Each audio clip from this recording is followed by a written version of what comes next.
De la cellule, il est impossible d'entendre les échos du drame qui se déroule dans l'autre côté du sous-sol, à moins d'inventer une histoire de toutes pièces. Rodwan ne peut avouer qu'une version identique à la mienne, et cela doit lui coûter cher. Je ne parviens pas à évaluer le temps qui s'écoule.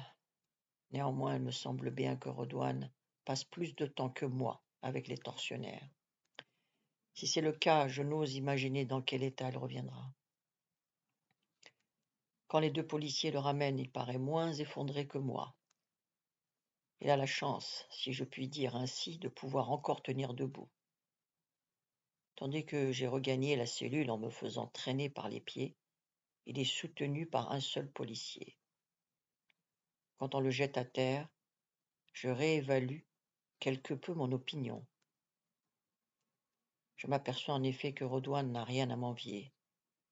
Il reste trop longtemps, sans bouger, étendu sur le sol. Je crois qu'il est à moitié mort. L'Allemand le fait asseoir près de moi, puis, dans sa langue maternelle, il lance une diatribe féroce destinée aux policiers, mais de plus en plus sympathique. Rodwan récupère peu à peu. Lorsqu'il est enfin en état de parler, ses premières paroles sont pour le clochard. Il l'insulte copieusement, car celui-ci ne cesse de lorgner ses habits. Je constate que son esprit n'a subi, fort heureusement, aucun dommage. Quand son souffle devient plus régulier, il me dit « Je me demande ce qu'il nous aurait fait si nous avions volé les fleurs. Maintenant, le paysan, tu en connais autant que moi sur la police algéroise. » Un personnage passionnant, ce Rodwan. Rien ne peut entamer son moral cinglant. Il pousse à son paroxysme la manie qu'ont les Algérois de se sentir au-dessus du lot et hors de portée des événements. Ce trait de caractère n'a rien de prétentieux chez lui. Il sert surtout de prétexte pour laisser libre cours à son incroyable inclinaison au goût de la critique. Il peut rencontrer n'importe qui ou voir n'importe quoi, le résultat est toujours identique. Rodwan critique tout ce qui se présente à lui. Même en étant demi-mort et enfermé dans une prison, il ne peut s'empêcher d'émettre des jugements dédaigneux sur son environnement. Il trouve toujours ensuite des justificatifs pour défendre ses préjugés. En vérité, là est sa personnalité. Rodwan aime parler. Il a une passion excessive et raffinée de la parole. L'Allemand nous quitte dans le courant de l'après-midi. Un représentant du plan diplomatique de son pays est venu le sortir de la cellule. Il nous salue et nous indique amicalement l'endroit où nous pouvons le rencontrer à notre sortie. Il est sans aucun doute trop optimiste en nous donnant son adresse. De toute évidence, nous ne sommes pas près de sortir de prison. Personne ne sait que nous sommes enfermés. Et quand bien même ce serait le cas, je ne connais personne ayant l'autorité d'un diplomate pour nous faire libérer sur le champ. Helmut sort les honneurs, avec les honneurs. Les policiers se sont rabaissés à lui présenter des excuses, et il a pris tout son temps pour noter l'adresse du truand de frère de Rodwan. La scène nous a tellement marqués que nous regrettons d'être arabes. Après le départ de l'Allemand, la cellule se vide de l'élément qui nous rappelle l'existence du monde extérieur. Nous comprenons dès lors l'extrême précarité de notre situation. Si auparavant nous avons eu des avis diamétralement opposés, je me range maintenant au pessimisme de Rodwan. J'approuve sans restriction son point de vue lorsqu'il affirme que nous ne sommes pas près de voir la lumière du jour avant longtemps. J'ai beaucoup à apprendre dans le domaine de la justice, surtout celle en vigueur dans la capitale. La tranquillité des Européens est parfaitement sauvegardée. Pourtant, je me perds dans les moyens utilisés pour y parvenir. J'aurais parfaitement admis le traitement que nous venons de recevoir si nous avions effectivement commis un crime, mais ce n'est pas le cas. Je me refuse à admettre que nous sommes les auteurs d'un délit. Néanmoins, j'ai peur de ne jamais être entendu. Je maudis le gardien qui ne voulait pas m'écouter. Je maudis celui que je ne connais même pas et qui a porté plainte contre nous. J'ai beau me dire que c'est une sinistre farce, je ne la trouve pas à mon goût. Le clochard qui ne perd pas de vue mon costume ne me fait plus rire. Je suis dans une cellule et je dois me résoudre à y établir domicile. Je m'habitue lentement, très lentement, à l'idée de faire un long séjour en prison. Le soir, quand 2 autres policiers viennent me chercher pour un entretien dont je ne me serais volontiers passé, je perds définitivement le pied, le petit espoir que je conservais jalousement au fond de moi. L'Allemand n'a pas dû ou n'a pas pu joindre le truand. Je ne vois plus maintenant ce qui peut nous sauver. Entre-temps, l'amabilité des policiers n'a pas fait, bien entendu, de progrès sensibles. Le traitement du matin se renouvelle si bien que cette fois, je n'ai pas la délicatesse de poursuivre l'entretien jusqu'à son terme. Peu avant de sombrer dans un monde libérateur, je me souviens vaguement que le débat avec les policiers portait sur une histoire de fleurs et de costumes.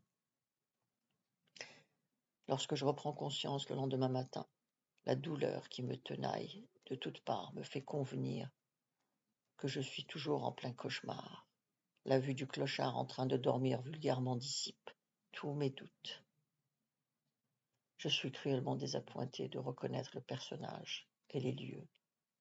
Rodouane se réveille à l'heure où on nous apporte de l'eau chaude colorée qui prétend être du café. Rodouane est un Algérois. La preuve en est qu'entre 2 jurons matinaux lancés au clochard, il entonne une complainte où il est question d'un pirate qui a le mal du pays, faute de ne trouver aucun bateau à détrousser. Si la journée de la veille se reproduit telle quelle, il faut s'attendre à en passer une autre aussi sale. Sans doute pour me rassurer, je demande à Rodouane, tu penses qu'ils vont remettre ça? Le paysan a parlé. Je vais te dire le programme de la journée, mon pauvre ami. Dans quelques instants, les policiers vont nous conduire au hammam. Ensuite, ils feront venir le meilleur médecin de la capitale pour nous soigner. À midi, ils nous inviteront dans un grand restaurant pour déguster le couscous de notre vie. Oublie que tu es dans ton douar, veux-tu? Quand ils en auront vraiment marre de nous piétiner, ils nous transféreront dans une prison. Normalement, ils ne devraient pas nous garder longtemps ici. Ensuite, il faudra attendre notre jugement. Si le juge est de bonne humeur, nous sortirons 1 siècle après le jugement. Si ce n'est pas le cas, nous sortirons dans 2 siècles ou quelques siècles. Commence dès à présent à graver dans ta mémoire les souvenirs de ton douar. Et si nous leur demandons d'aller vérifier auprès de mon oncle, peut-être qu'alors ils nous relâcheront. Écoute-moi bien, Youssef, cesse de parler comme un enfant qui aurait mal aux dents. Nous sommes des Arabes, et la police ne se dérange pas pour si peu. Mais enfin, tu sais très bien que nous leur avons dit la vérité. Nous n'avons rien fait de mal, et donc nous n'avons aucune raison d'être là. Cela aussi, tu pourrais le comprendre. C'est tout de même incroyable d'être en prison pour avoir offert des fleurs. Ce qui est incroyable dans ce pays, c'est d'être arabe. Ce qui ne l'est pas, c'est d'être borné comme toi. Quand tu admettras que tu te trouves dans un commissariat d'Alger, tu comprendras ton malheur de ne pas être européen. L'Allemand est resté quelques heures dans cette cellule sans être touché. À nous, on nous applique le régime destiné aux ânes, simplement parce que nous avons livré des fleurs. Enfin, Youssef, regarde les choses comme elles sont.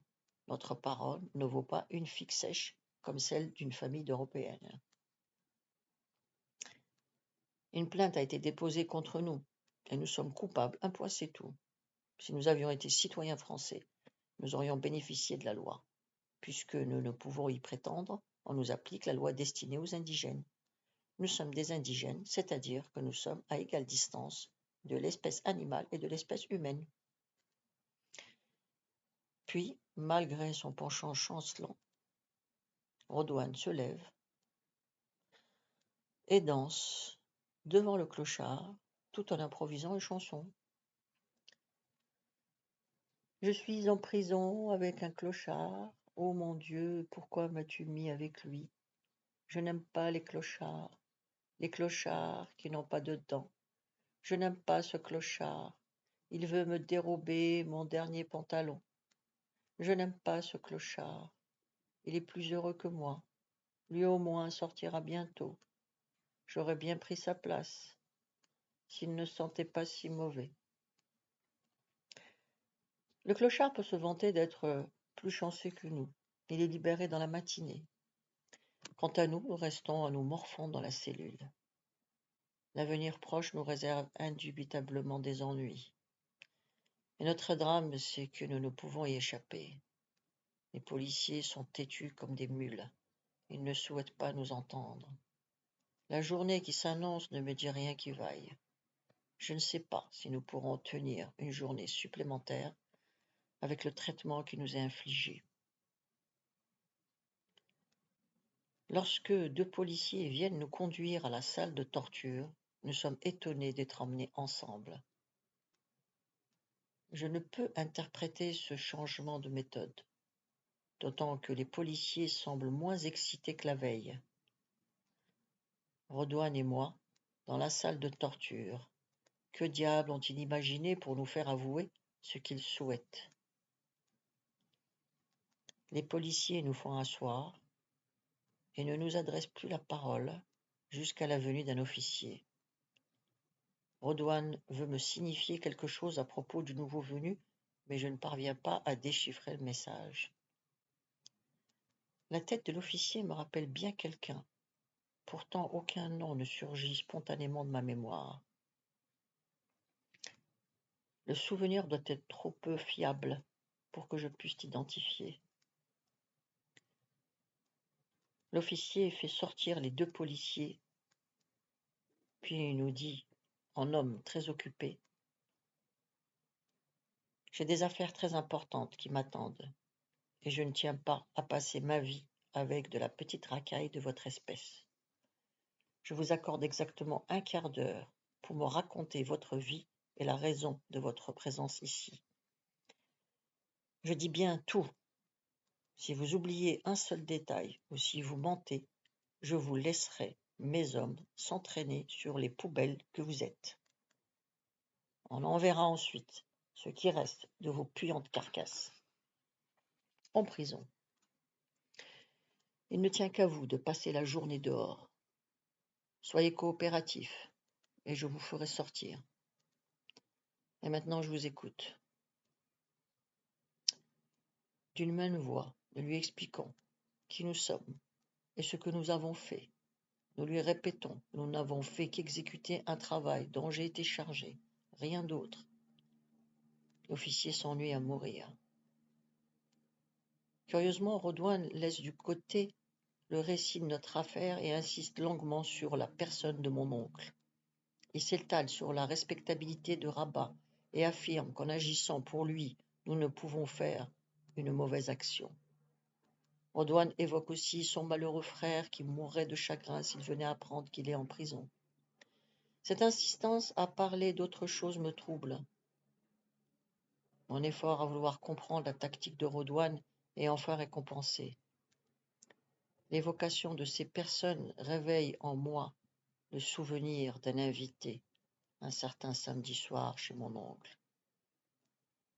Cet homme m'avait été présenté par Redouane comme l'inspecteur d'Elbillard. La référence à mon oncle nous servirait-elle de passe-droit? Rien n'est moins sûr, mais l'espoir renaît en moi. La suite demain à la même heure, vous pouvez vous abonner.